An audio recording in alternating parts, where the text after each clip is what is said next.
in this next book, I have 7 clients that just have my whole heart when I even just think about the gift that they have given me. They're allowing me to share their entire story with the Fawn response. One of my clients I've worked with for over 16 years, always treasured for her beauty and, oh, you're so gorgeous. And her body learned early on, my sexuality is my currency. It's the only thing that keeps me safe here. And so she turned to sexual fawning. It's like, I didn't want those sexual encounters, but I wanted to be seen. I wanted to feel like I was entitled to the air that I was breathing, right? And she knew that the ticket to feel that way was to get the approval of whoever the boys or men were in her life at the time. When you said sexual fawning, I don't think I've heard that before. And I had a very visceral reaction. I felt my chest get hot, everything just kind of like flush. Would you mind going into that just a little bit or as much as you want? Yes. And I guess I would ask, would we be willing to slow that down just with you and I for a moment? Because this happens particularly with every woman that I have said those words, sexual fawning. There is a recognition there. And they go, I know what you're talking about. And so not to totally put you on the spot, but I'm totally putting you on the spot after you shared the hotness in your chest. I'm interested in what does that evoke for you, even in addition to the somatic resonance? I feel my mouth completely dry. It brings up fear and shame is what it's bringing up. Yeah. It's interesting. One of the clients in the book, she's the one I've worked with for 16 years. It's almost like we're sisters. I know her inside out. She practically knows me inside out at this point. And when we were working on her story for the book, I brought up sexual fawning. And we realized that in all this time that we've worked together, we've never talked about sex. Because when I asked her early on what her relationship was to sex, and I asked those types of questions, she goes, oh no, I don't have any problems there. I like sex. I'm having sex. It's all good. 16 years later, when I utter the word sexual fawning, she was like, we've never talked about that. Suddenly, she could see, yeah, she likes sex. She was having sex. But how many times was she having sex when maybe she really didn't want to? Or how many times was she having sex, but really thinking about the pleasure that her partner wanted or needed and not about her own at all? It evokes different things for different people, but you think about our sexuality. And again, if we're talking about fawning is a way to try and get a semblance of power in powerless situations. So if you're disempowered, we all have our experience of that to varying degrees, but I think we live in a patriarchy. So particularly for women, we go, yeah, we're disempowered, but we're told, that your sexuality is where you have some power. And so I think there is this piece that can just sort of turn on for us. And again, it's not binary. It's not, yes, I'm saying yes to sex when I don't want it, or no, I'm not. It's this gray area. There's this muddiness in between where when you start to, again, get curious about your own relationship to sex, it's like, wow, how much have I had to prioritize that to meet someone else's needs, right? How many of us have pretended to have an orgasm because we just wanted it to be over? I would say that's an example of the fawn response. I have other clients who pretended not to ever have an orgasm because they didn't want their partner to perceive them as like too horny or too quick or too whatever, right?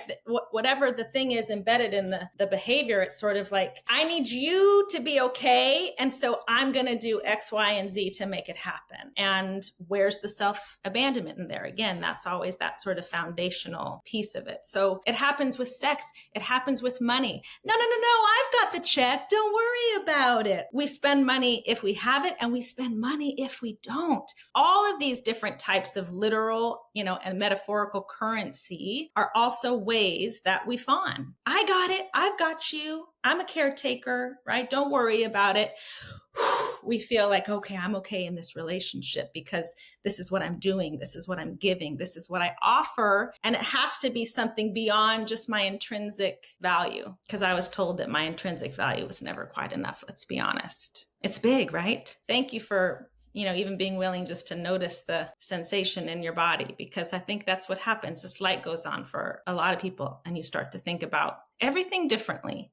I wonder, Ingrid, if as the two of you are talking about the sexual fawning aspect of it, I was thinking about how if we were looking at, like earlier, I'm talking about my childhood and how it's framed in such a way where I think, oh, I had a pretty good childhood, right? But then I shift it up and see it through the lens of complex trauma and see all the different nuances on how it was so different. Because it's not just the car wreck, like you're talking about trauma earlier, where it's not just these big events in life, where it's all of these other little times and places and experiences.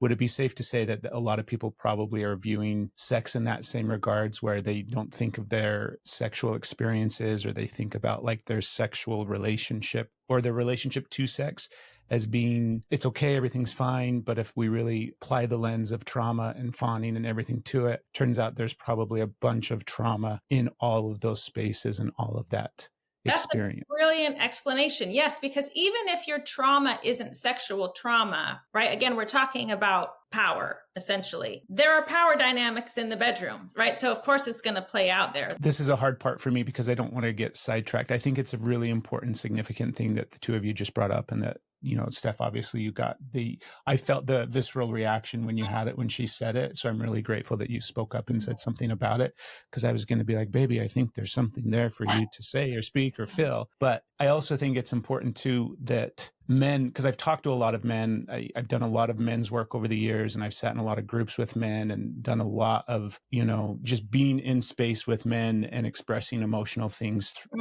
with men. And I think the truth of it is men have a very safe box as well when it comes to sex and the way that they are able to express it, feel it, communicate about it. I'm just curious. I'm going to get more curious about it for myself in regards to what does that look like in regards to going back and looking at complex trauma in the scope of sex and relationships and my life and my experience. And I mean, it's like anything else, right? It's just more information and more awareness and more knowledge, all to kind of help on the healing journey process. But I do appreciate, I don't mean to say when I say that every woman that I have spoken to has had some sort of a reaction to this, to imply that men don't also have their own reaction. No, of course not. But I think you are also right to point out that, you know, just Bell Hooks writes about patriarchy in this like extraordinary way. And to look at, even embedded in that word masculinity, is mask. That yes, men have been indoctrinated into a system where this is what you're allowed to be, and you cannot, right? We have different masks that we're told to wear from an early age, but of course they impact us, right? And I think that wearing all the different masks, my clients refer to it differently. I wear different hats, right? I've done the same thing. It's why part of my unfawning journey was to say, I'm not going to go online and just be the, hi, I'm Dr. Ingrid Clayton, right? Because that's a mask, right?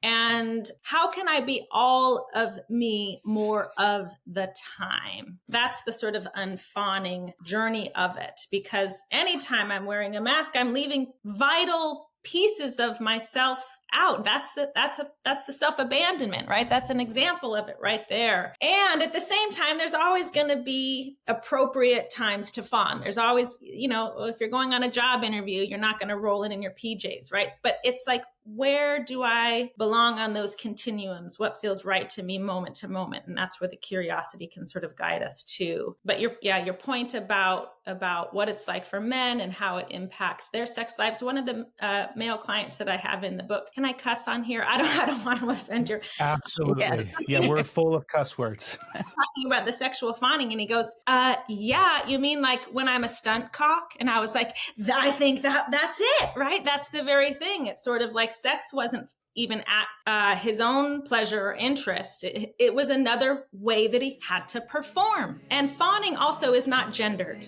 It's an equal opportunity, you know, trauma response. If you have a body, you can fawn. We were meant to be. We were meant to be.